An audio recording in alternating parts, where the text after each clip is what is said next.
Hello दीदी बहनी लोग, हाथ जोड़ के प्रणाम करतानी। हमरो चैनल के सपोर्ट करी लो, आगे बढ़ाई लो। बीमार हो गईला के कारण गाना ना चढ़ावत रहनी हम, लेकिन अब चढ़ावतनी। थोड़ा सा सपोर्ट कर देम लो तो हमू आगे निकल जाए। एक छोटा सा पचरा गीत सुनाए जातनी हम।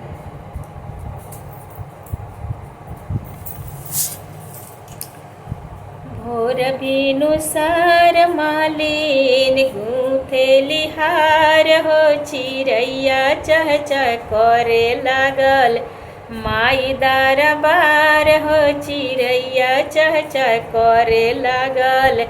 नारियल चुनरिया चढ़े फूलवा के हार हो, चिड़ैया चह चह करे लागल माई दरबार हो, चिड़ैया चह चह करे लागल माई दरबार हो।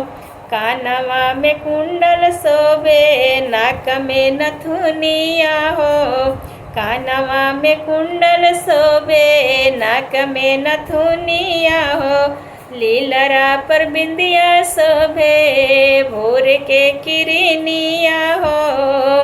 बड़ा नीक लागे माई के, बड़ा नीक लागे माई के कमर कर धनिया हो, चिड़ैया चह चह करे लागल माई दरबार हो, चुचुया चह चह करे लागल माई दरबार हो।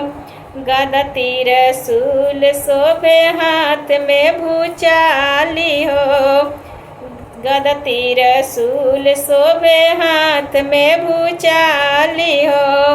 जब तलवार धनुष बाण थामे वाली हो, केहू कहे अम्बे दुर्गा काली काला काता वाली हो।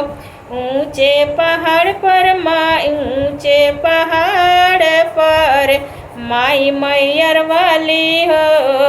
सेवका पुकारे, सेवका दुआरे चलली शेर पर सवार हो, चिड़ैया चह चह करे लागल माई दरबार हो, चिड़ैया चह चह करे लागल माई दरबार हो, चिड़ैया चह चह करे लागल माई।